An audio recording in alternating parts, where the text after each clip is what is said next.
4 कोसी परिक्रमा के पास होती थी बंदरबाट, ये जानकारी सामने आ रही है। अभियुक्त अविनाश ने दिखाई बंदरबाट की जगह, मौके से कीमती चीजों की बरामदगी भी हुई है। सूत्रों के हवाले से यह जानकारी सामने आ रही है।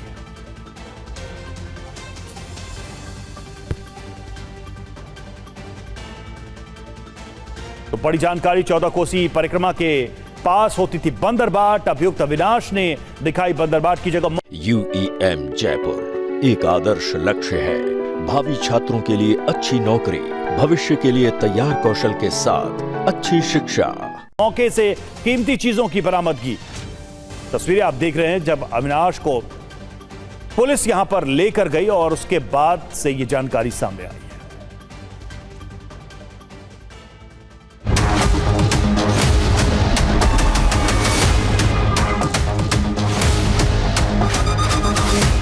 ये चढ़ावा चोरी की तहकीकात से जुड़ी सबसे अहम तस्वीर है। जिसने मुंह को गमछे से ढका है वो है अभियुक्त अविनाश शुक्ला। जगह है 14 कोसी परिक्रमा मार्ग के पास की। यहीं पर चढ़ावा चोरी से जुड़ी रकम की बंदरबाट होती थी। निशानदेही खुद मास्टरमाइंड अविनाश शुक्ला ने की। इसी जगह अनुकल्प मिश्रा, लवकुश मिश्रा, कमलेश पांडे और टीनू यादव समेत 8 के बीच पैसों का बंटवारा किया जाता। सूत्रों के मुताबिक तफ्तीश में ये पता चला है कि इसी जगह पर कीमती चीजें छिपा कर रखी गईं, जिसको पुलिस ने बरामद कर लिया है। मतलब राम मंदिर से कुछ ही दूरी पर राम भक्तों से छल होता रहा। अब इस साजिश की कड़ियों को परत दर परत जोड़ा जा रहा है।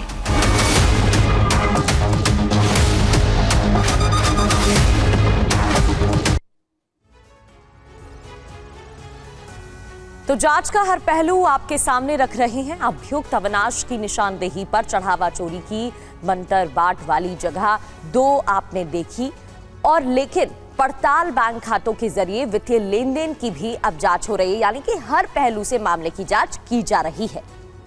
जी हां, और सूत्रों के मुताबिक नई जानकारियां सामने आई हैं और कई नई जानकारियां मिलने के बाद पुलिस अभियुक्तों के बैंक खातों को फिर से खंगाल रही है। पता लगाया जा रहा है कि अभियुक्तों ने दान की रकम को कहां पर लगाया। इस बारे में पुलिस नए सिरे से जांच कर रही है।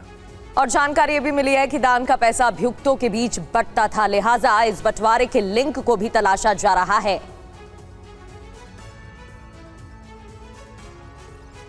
और देखिए, तफ्तीश कई एंगल से हो रही है। एसआईटी की जांच में अब सवालों का घेरा ट्रस्ट की तरफ से करवाए गए ऑडिट तक तो पहुंच ही गया है। पूछताछ बैंक कर्मियों, चार्टर्ड अकाउंटेंट से भी हुई है।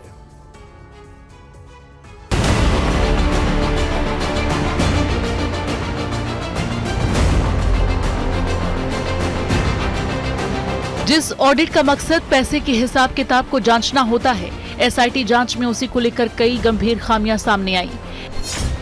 एसआईटी ने चंपत राय और अनिल मिश्रा से विस्तार से पूछताछ की, ऑडिट से जुड़े सभी दस्तावेज मांगे और जो कागजात मिले उनकी बारीकी से छानबीन की। ट्रस्ट का लेखा जोखा देखने वाले 3 चार्टर्ड अकाउंटेंट से एसआईटी ने संपर्क कर ऑडिट के बारे में सवाल किए। इसके अलावा एसबीआई बैंक के मैनेजर समेत दर्जन भर बैंक कर्मियों से लंबी पूछताछ की। पूरे लेन देन का रिकॉर्ड अपने कब्जे में लिया। इस बीच जांच में सीबीआई और ईडी को शामिल किए जाने की मांग होने लगी है।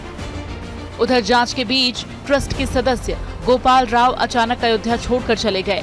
उनके कर्नाटक या दिल्ली जाने की चर्चा है। ये निश्चित मान लें कि बिना बैंक वालों की संलिप्तता के ये काम हो ही नहीं सकता है। निश्चित तौर से उनकी शिथिलता है और जो कुछ भी हो रहा है ये बहुत ही दुखद है। एसआईटी पर्याप्त नहीं है, एसआईटी के पास इतने इंस्ट्रूमेंट नहीं है, वो सक्षम भी नहीं है।